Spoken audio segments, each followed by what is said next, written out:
الحمد للہ رب العالمین والصلاة والسلام علی اشرف الانبیاء والمرسلین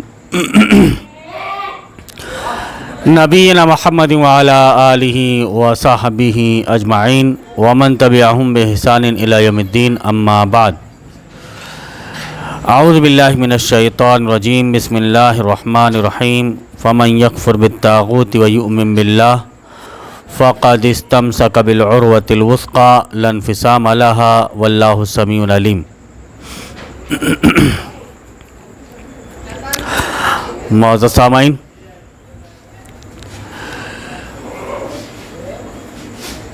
ابھی آپ نے سورہ بقرہ کی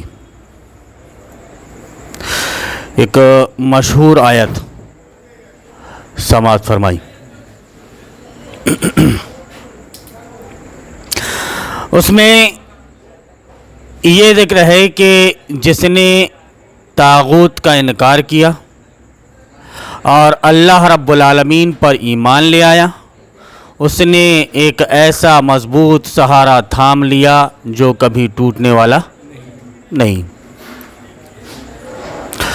اس سلسلے میں ہمارے یہ جو پروگرام چل رہے ہیں کہ طاغوت کیا ہے، اس کی پہچان کیا ہے، اس کا حکم کیا ہے اور اس کے ساتھ برتاؤ کیسا ہونا چاہیے۔ اب یہ جو ہمارا 68واں پروگرام ہے، اس 68ویں پروگرام میں ہم آپ کے سامنے ان غلط فہمیوں کا ازالہ پیش کریں گے جو بھائی لوگوں کے دل میں غلط فہمیاں پیدا ہو جاتی۔ ان میں سب سے پہلی غلط فہمی جو ہے وہ یہ کہ مسلم شریف کی حدیث ہے، نبی کریم صلی اللہ علیہ وسلم نے بیان فرمایا کہ جس نے گواہی دی کہ اللہ کے علاوہ کوئی معبود نہیں اور محمد صلی اللہ علیہ وسلم اس کے رسول ہیں، اللہ تبارک و تعالیٰ نے اس پر جہنم کی آگ کو حرام کر دیا۔ گویا آپ کو سرٹیفکیٹ مل گیا کہ جس نے بھی لا الہ الا اللہ محمد رسول اللہ پڑھ لیا، لا الہ الا اللہ محمد رسول اللہ پڑھ لیا تو وہ جنت میں چلا گیا۔ اب یہاں پر جو غلط فہمی پیدا ہوتی ہے وہ یہ کہ اس حدیث سے ثابت ہوتا ہے کہ جو شخص زبان سے علی الاعلان شہادتین کا اقرار کر لے، زبان سے شہادتین کا علی الاعلان اقرار کر لے، اس کا ٹھکانہ جنت ہے اور اس پر آگ حرام کر دی جاتی ہے۔ تو آپ کفر بالطاغوت نہ کرنے والوں کی تکفیر کیوں کرتے ہیں؟ کلمہ گو ہے، وہ اس نے کلمہ پڑھا ہے، اب کلمہ پڑھنے کے بعد میں وہ تو جنت میں جائے گا کیونکہ نبی کریم صلی اللہ علیہ وسلم کا یہ فرمان ہے۔ یہ شک پیدا ہوتا ہے اور ظاہر سی بات ہے کہ اگر آدھی ادھوری بات کسی کو بتائی جائے، کسی کے سامنے آدھی ادھوری بات رکھی جائے تو وہ کنفیوژن کا شکار ہوتا ہے اور انہی چیزوں کو اپنا حربہ بنا کر علماء سو نے کفر بالطاغوت کو کوئی اصل چیز قرار نہیں دیا۔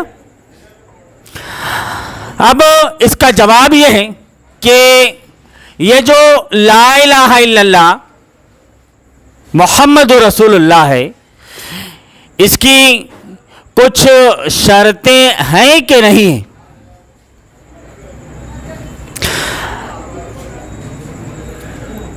اور اس کا خیال ایک عام مسلمان کو رکھنا چاہیے یا نہیں رکھنا چاہیے؟ اب اگر آپ بولو کہ اس کی کوئی شرط نہیں، صرف یہ عام ہے کہ جس نے لا الہ الا اللہ محمد رسول اللہ کہہ دیا وہ جنت میں داخل ہو گیا. جیسے آپ کو یاد ہوگا، میں آپ کے سامنے بیان کرتا رہتا ہوں حضرت ابو ہریرہ رضی اللہ تعالیٰ عنہ کی وہ حدیث کہ نبی کریم صلی اللہ علیہ وسلم نے ان سے بیان فرمایا کہ تم جا کر کہہ دو کہ جس نے بھی لا الہ الا اللہ محمد رسول اللہ پڑھ لیا وہ جنت میں داخل ہو جائے گا. حضرت ابو ہریرہ رضی اللہ تعالیٰ عنہ نے سب سے پہلے یہ حدیث عمر فاروق رضی اللہ تعالیٰ عنہ کو سنائی تو انہوں نے ان کے سینے پر ایک ہاتھ مارا. وہ کہتے ہیں کہ فقررت علی استی، میں کولے کے بر گر پڑا، گر گیا، میں ایسا چاروں خانے چت ہو گیا. اور پھر میں اٹھا اور بھاگا رسول اکرم صلی اللہ علیہ وسلم کے پاس میں پہنچا. وہ پہنچے اور انہوں نے کہا کہ اللہ کے رسول صلی اللہ علیہ وسلم کیا آپ نے ایسا ان کو کہا ہے کہ یہ کہہ دو کہ جس نے لا الہ الا اللہ کہہ دیا وہ جنت میں داخل ہو گیا؟ اللہ کے رسول صلی اللہ علیہ وسلم نے بیان فرمایا کہ ہاں. تو آپ نے کہا کہ الا فیتکلوا، کہ اللہ کے رسول صلی اللہ علیہ وسلم اس سے آپ منع کر دیجئے ورنہ لوگ اسی پر بھروسہ کر لیں گے. اور وہی آج ایک غلط فہمی کی شکل میں لوگوں کے سامنے موجود ہے. اچھا آئیے آپ کہ میں آپ کو یہ بتاؤں کہ یہ لا الہ الا اللہ کا لا الہ الا اللہ محمد رسول اللہ یہ جو کلمہ ہے صرف یہیں پر آیا ہے یا پھر اور دوسری جگہوں پر بھی؟ اس کی اس کے معنی کیا ہیں، اس کی معرفت کیا ہے؟ کلمہ کے جو معنی ہے اس کی معرفت کیا ہے؟ تو نبی کریم صلی اللہ علیہ وسلم کا فرمان، وہ بھی مسلم شریف کی حدیث ہے کہ آپ صلی اللہ علیہ وسلم نے بیان فرمایا جو شخص اس حالت میں فوت ہوا کہ اسے علم تھا کہ اللہ کے سوا کوئی معبود نہیں، وہ جنت میں داخل ہوگا. تو یہاں پر آپ سے کو کیا بات پتہ چلی کہ یہاں کلمہ توحید کے اقرار کو علم یعنی اس کلمہ کی معرفت کے ساتھ مقید کیا گیا ہے کہ بھئی آپ کو اگر نالج ہے، اب ٹھیک ہے، اب ظاہر سی بات ہے کہ اگر جس کو بھی نالج ہوگا تو وہ جنت میں تھوڑی چلا جائے گا. لا الہ الا اللہ محمد رسول اللہ، جبکہ بڑے چترویدی صاحب بیان کرتے ہیں کہ مرنے سے پہلے پنڈت اپنے بچوں کو کیا وصیت کرتا ہے؟ ان کہی بات کیا کیا پڑھتے ہیں وہ. اب وہ اپنے کوئی شلوک یاد نہیں آتے اور وہ یاد بھی نہیں کیا اپن نے، لیکن اس کا مطلب یہ کہ جس نے لا الہ الا اللہ پڑھ لیا وہ جنت میں داخل ہو گئے. یہ اپنے بچے کو وصیت کر کے جاتا ہے. ایسا سنا ہوگا آپ نے چترویدیوں کی تقریر میں. تو اس کو بھی نالج ہو گیا، اس کا پنڈت کو نالج. تو یہ بتائیے مولانا صاحب کہ کیا وہ جنت میں جائے گا؟ کیا وہ جنت میں جائے گا؟ اس کو بھی نالج ہو گیا مسلم شریف کی حدیث کے مطابق. بخاری کے بعد میں مسلم شریف کا درجہ کہ اس میں آپ صلی اللہ علیہ وسلم یہ بیان فرما رہا ہے کہ جس نے لا الہ الا اللہ کہ جو شخص اس حالت میں فوت ہوا کہ اسے علم تھا کہ اللہ کے سوا کوئی معبود نہیں تو وہ شخص جنت میں داخل ہوگا. تو یہاں پہ کلمہ توحید کے اقرار کو علم یعنی اس کلمے کی معنی کی معرفت کے ساتھ مقید کیا گیا ہے. ایک نمبر ہو گیا. دوسری چیز یہ حدیث بھی مسلم شریف کی ہے کہ کوئی آدمی صدق دل سے کلمے کا اقرار کرے. اس سلسلے میں آپ صلی اللہ علیہ وسلم کا فرمان ہے کہ جو شخص صدق دل سے کلمہ توحید کا اقرار کرے گا، سچے دل کے ساتھ کلمہ توحید کا اقرار کرے گا، پس اس کے لیے جنت کی خوشخبری، اس کے لیے جنت کی خوشخبری ہے. تو یہ بھی مسلم شریف کی حدیث ہے. یہاں پر اور ایک نبی کریم صلی اللہ علیہ وسلم کا فرمان اور وہ حدیث بخاری اور یہ حدیث بخاری اور مسلم دونوں میں ہے کہ جس نے اپنے دل کی سچائی کے ساتھ اس بات کی گواہی دی کہ اللہ کے سوا کوئی معبود نہیں، سچے دل کے ساتھ اس بات کی گواہی دی کہ اللہ کے سوا کوئی معبود نہیں اور محمد صلی اللہ علیہ وسلم اللہ کے رسول ہیں، تو اس پر اللہ تبارک و تعالی نے تو اللہ اس پر جہنم کی آگ حرام کر دے گا۔ اب یہاں پر کس معنی میں لیا گیا لا الہ الا اللہ کو؟ کہ یہاں پر صدق اور اخلاص جو کہ کذب اور نفاق کے منافی ہے کی شرط لگائی گئی۔ یہاں پہ کس بات کی شرط لگائی گئی ہے؟ سچائی کی، صدق کی اور اخلاص کی، کہ آپ کے اندر خلوص بھی ہونا چاہیے، سچائی بھی ہونی چاہیے۔ اس طرح سے جھوٹے لوگ اس سے الگ کر دیے گئے اور جو منافق تھے جن کے اندر نفاق تھا ان کو الگ کر دیا گیا۔ یہ دوسرا معنی۔ تیسرے معنی میں یہ کہ یقین اور دل کے اطمینان کے ساتھ کلمہ توحید کا اقرار کریں۔ صحیح مسلم شریف کی حدیث ہے کہ نبی کریم صلی اللہ علیہ وسلم نے بیان فرمایا کہ اللہ کے علاوہ کوئی معبود نہیں اور میں اللہ کا رسول ہوں۔ جو شخص ان دونوں باتوں کی گواہی دیتا ہے وہ ان میں کسی قسم کے شک کا اظہار نہیں کرتا، وہ جنت میں داخل ہوگا۔ اب یہاں پر جو حدیث ہے، بھائی حدیث ایک ہی ہے، سب کا معنی و مفہوم ایک ہی نکل رہا ہے، حدیث ایک ہی ہے، حدیث الگ الگ ہے لیکن سب کا معنی مفہوم ایک ہی نکل رہا ہے۔ اب یہاں پر جو ہے اس حدیث میں یقین جو شک کے منافی ہے اس کی شرط لگائی گئی ہے کہ آپ کو یقین رکھنا ہے اس بات پر۔ اب یہاں پر یہ چیز قائم کر دی گئی۔ اب چوتھے نمبر پر مرتے دم تک توحید پر قائم رہنا۔ نبی کریم صلی اللہ علیہ وسلم کا فرمان، یہ بخاری شریف کی حدیث ہے کہ میری امت میں سے جو اس حال میں مرا کہ وہ اللہ کے ساتھ کسی کو شریک نہیں کرتا تھا تو وہ جنت میں داخل ہوگا۔ یہ چوتھی چیز آپ کے سامنے آئی کہ مرتے دم تک اس کا حال یہ ہونا چاہیے، مرتے وقت، کہ جب اس کا انتقال ہو رہا ہو تو وہ اللہ رب العالمین کے ساتھ کسی کو شریک نہیں کر رہا۔ قرآن کریم کی وہ آیت شاید آپ کو یاد آ گئی ہوگی کہ یا ایھا الذین آمنوا اتقوا اللہ حق تقاتہ ولا تموتن الا وانتم مسلمون۔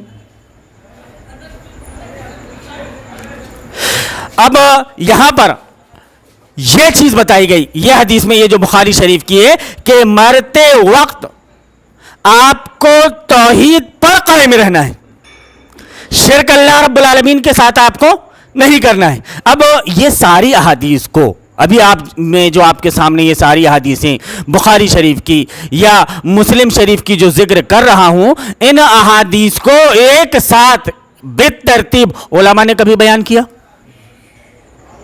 لیکن ایک چیز صاف طور سے بیان کر دی جاتی ہے کہ جس نے لا الہ الا اللہ کہہ دیا وہ جنت میں داخل ہو گیا۔ اب یہاں پر دیکھیے آپ کے نبی کریم صلی اللہ علیہ وسلم کا یہ جو فرمان ہے کہ آپ صلی اللہ علیہ وسلم نے بیان فرمایا کہ جس نے لا الہ الا اللہ کا اقرار کیا، اور 5ویں نمبر پہ یہ جو کفر بالطاغوت کو ہم رکھتے ہیں کہ جس نے لا الہ الا اللہ کا اقرار کیا اور اللہ کے علاوہ ہر معبود کا انکار کیا، اللہ کے علاوہ ہر معبود کا انکار کیا، اس کا مال اور خون حرام ہے اور اس کا حساب اللہ رب العالمین پر ہے۔ اب یہاں پر کیا ہوا کہ یہاں پر لا الہ الا اللہ کے اقرار کو طاغوت کے انکار کے ساتھ مشروط کر دیا گیا کہ ہر معبود کا آپ کو انکار کرنا ہے، اللہ رب العالمین کا۔ اب آپ صرف کلمہ توحید کی طرف آ جائیں، لا الہ الا اللہ محمد رسول اللہ۔ اب آپ اگر اس کلمے کی طرف آ گئے تو یہاں پر کلمے کی ابتدا جو ہے وہ نفی سے، انکار سے، ساری خدائی کا آپ کو انکار کرنا ہوگا،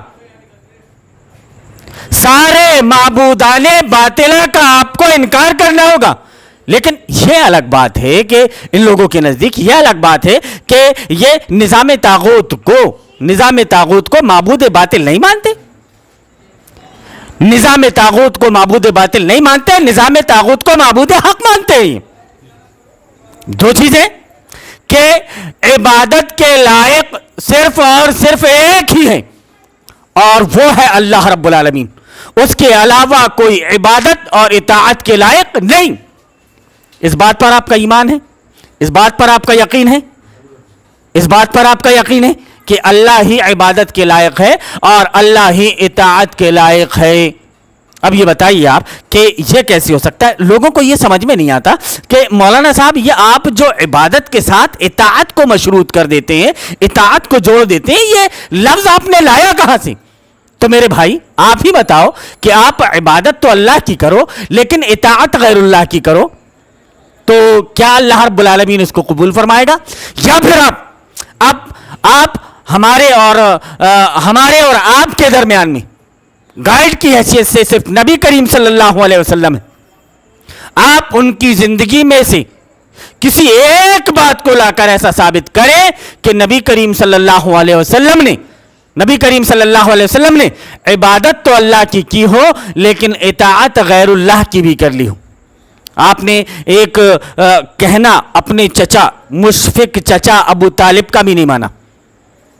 جب وہ آئے کہ انہوں نے کہا کہ محمد صلی اللہ علیہ وسلم کو کیا ہے, محمد تم اپنی یہ جو دعوت, یہ جو تمہاری تبلیغ ہے, اس سے تم باز آ جاؤ. نبی صلی اللہ علیہ وسلم نے کیا کہا کہ اگر میرے ایک ہاتھ پر سورج اور دوسرے ہاتھ پر چاند بھی رکھ دیں تو میں اس بات کی تبلیغ سے باز آنے والا نہیں ہوں. آپ نے ایکسیپٹ نہیں کیا. اور یہ جو لا الہ الا اللہ محمد رسول اللہ ہے, یہ عربی میں ہے, اس کا ترجمہ آپ کے سامنے پیش کیا جاتا ہے. اس کے اسرار سے, اس کے رموز سے اہل عرب اچھی طرح واقف تھے. اہل عرب اس بات کو اچھی طرح سے جانتے تھے کہ ہم نے اگر لا الہ الا اللہ محمد رسول اللہ کہہ دیا تو ہمیں پھر کیا کرنا ہوگا.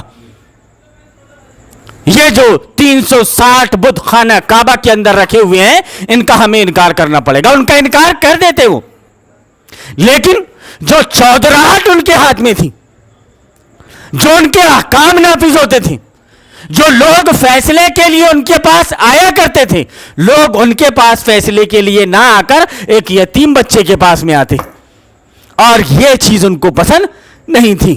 لوگ یہ کہتے ہیں کہ نبی کریم صلی اللہ علیہ وسلم یہ حکومت الہیہ کے قیام کے لیے نہیں آئے تھے. تو یاد کرو ذرا, آپ صرف ایک حصہ حدیث کا لوگوں کو نہ مت بتاؤ کہ اے لوگو لا الہ الا اللہ کہہ دو گے تو کامیاب ہو جاؤ گے. اس کے بعد کا حصہ بھی بتاؤ کہ تملک العرب والعجم, کہ عرب اور عجم کے مالک بن جاؤ گے. ظاہر سی بات ہے کہ آدمی عرب اور عجم کا مالک بنے گا کب مالک بنے گا؟ وہ اس وقت مالک بنے گا جب اس کی حکومت اس پر, اس کا ستہ اس کے اوپر قائم ہوگا, تب وہ عرب اور عجم کا مالک بنے گا. ویسی عرب اور عجم کا مالک نہیں بنے گا. آخر کیا بات تھی کہ اللہ رب العالمین نے اپنے نبی جناب محمد رسول اللہ صلی اللہ علیہ وسلم کے متعلق بیان فرمایا کہ هو الذی ارسل رسولہ بالہدی ودین الحق لیظہرہ علی الدین کلہ, کہ اللہ رب العالمین نے نبی کریم صلی اللہ علیہ وسلم کو ہدایت کے ساتھ اور دین حق کے ساتھ. اب یہ دین حق کا مطلب کیا ہے مولانا صاحب؟ تھوڑی سی اس کی وضاحت کر دیجئے. لیکن اس کی وضاحت نہیں کریں گے, اس کی وضاحت نہیں کریں گے کہ یہ دین حق سے مراد ہے کیا. یہ قرآن میں جو احکام مذکور ہیں وہ صرف پڑھنے کے لیے کہ رمضان میں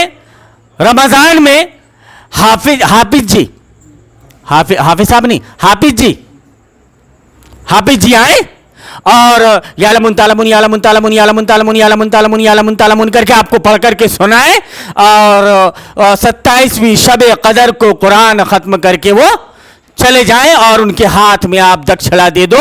اس حد تک ہے بس. اس کے اندر کیا ہے ہمیں آپ کو سمجھنا نہیں ہے. قرآن ہم سے کیا تقاضا کرتا ہے ہمیں اس کو سمجھنا نہیں ہے, ہمیں اس کو جاننا نہیں. کیا کریں گے سمجھ کر؟ گرچہ اللہ رب العالمین قرآن پاک کے اندر بیان فرماتا رہے افلا یتدبرون القرآن, یہ قرآن پر غور و فکر کیوں نہیں کرتے. ہم سلیبس پڑھیں گے, یہودی سلیبس پڑھیں گے, لیکن جتنی اچھی طرح سے ہم یہودی سلیبس پڑھ رہے ہیں اتنی اچھی طریقے سے ہم قرآن نہیں پڑھیں گے جو کہ اللہ کی کتاب ہے. اور آپ کو اسی کتاب, اب یہ بتائیے آپ کو یہ معلوم ہے کہ بایولوجی کا آپ کا ایگزام ہے اور بایولوجی کی کتاب آپ کے سامنے موجود ہے, ایک کتاب آپ کے سامنے موجود ہے اور امتحان ہونے والا ہے, امتحان کی ڈیٹ بھی ڈکلیئر کر دی گئی ہے. اب آپ قرآن شریف لے کر کے بیٹھیں گے پڑھنے کے لیے کہ یا پھر وہ بایولوجی کی کتاب؟ ہاں, مولانا صاحب نے اگر یہ بتا دیا ہے تو ہم کو اگر پڑھتے نہیں آتا تو ہم کھولیں گے یوٹیوب اور قاری مشاری راشد کی آواز میں بہترین خوش لہن انداز میں ہم 1-2 صورتیں سن لیں گے, بس ہمارا کام ختم. اب ہم پڑھیں گے بایولوجی کی کتاب. اور اگر وہاں پر بھی اگر بایولوجی پڑھاتے ہوئے اگر ٹیچر نے کوئی چیز سمجھایا نہیں ہے یا ٹیچر جو بتا رہا ہے وہ سمجھ میں نہیں آیا تو فوراً اسٹوڈنٹ پوچھتا ہے کہ سر تھوڑا سا اس کو ریپیٹ کر دیجئے, سر تھوڑی سی یہ بات سمجھ میں نہیں آئی. کیا ایسا ہے کہ نہیں؟ ایسا ہے کہ نہیں؟ کیونکہ تمہیں معلوم ہے کہ ہمیں اس سبجیکٹ میں صرف پاسنگ مارک نہیں لانا ہے, ڈسٹنکشن کے ساتھ ہمیں پاس ہونا ہے. ڈسٹنکشن کے ساتھ ہمیں پاس ہونا ہے. تو جب تک ہم اس کو سمجھیں گے نہیں تو ایگزام میں آئے گا تو ہم لکھیں گے کیا؟ اب اللہ رب العالمین نے آپ کو بتا دیا کہ آپ کو ایک دن مرنا ہے اور مر کے اللہ رب العالمین کے پاس میں جانا ہے قبر میں. ہم اپنے اعزاء و قارب کو قبر میں گاڑ کر کے آ جاتے ہیں, ان کا حساب کتاب شروع, ان کی قیامت ان کے اوپر قائم ہو گئی. اب ان سے جو سوال کیا جا رہا ہے, ان سے جو پوچھا جائے گا وہ کب؟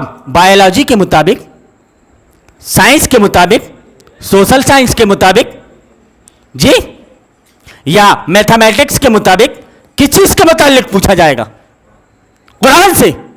اور قرآن ہی آپ نے نہیں پڑھا ہے. جس دین کے بارے میں پوچھا جائے گا وہ دین اسلام ہے,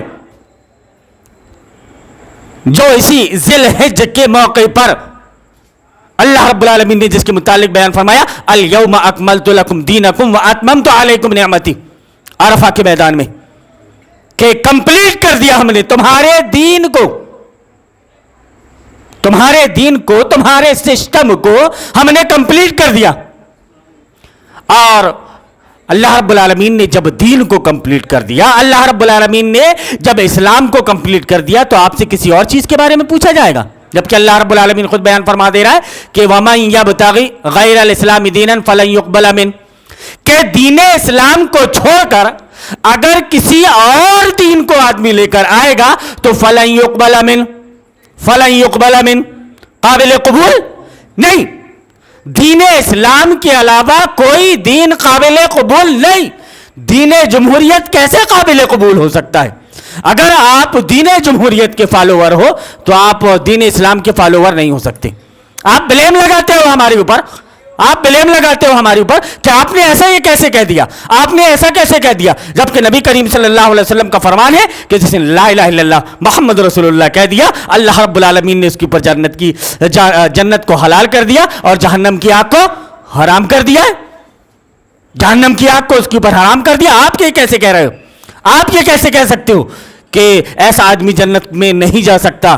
آپ نے سمجھا نہیں لا الہ الا اللہ کے معنی کو, اس کے مفہوم کو, کہ جیسے آپ نے لا الہ الا اللہ محمد رسول اللہ پڑھ دیا تو یہ سمجھ لیجئے کہ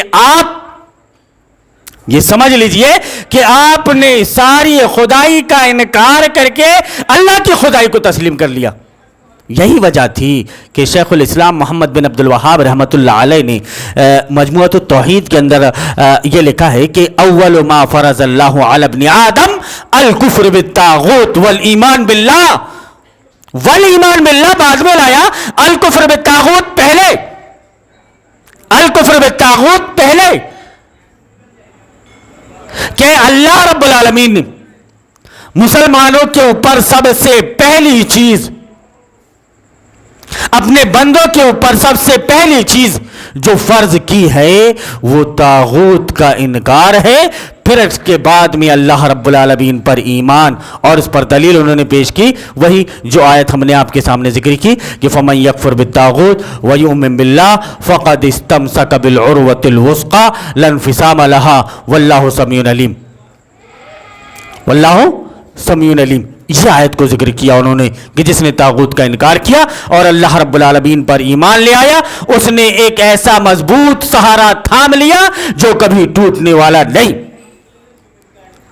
آدمی اپنے اپنے حساب سے الگ الگ طریقے سے ساری چیزیں لے لیتا ہے۔ یہ چھوڑ دیا محمد بن عبد الوہاب رحمۃ اللہ علیہ کی بات کو اس نے چھوڑ دیا جو انہوں نے ذکر کیا کہ طواغیت کثیرۃ رؤوسہم خمسہ، طواغیت تو بہت ہیں لیکن ان کے جو مین ہیں، ان کے جو مین ہیں وہ 5 ہیں۔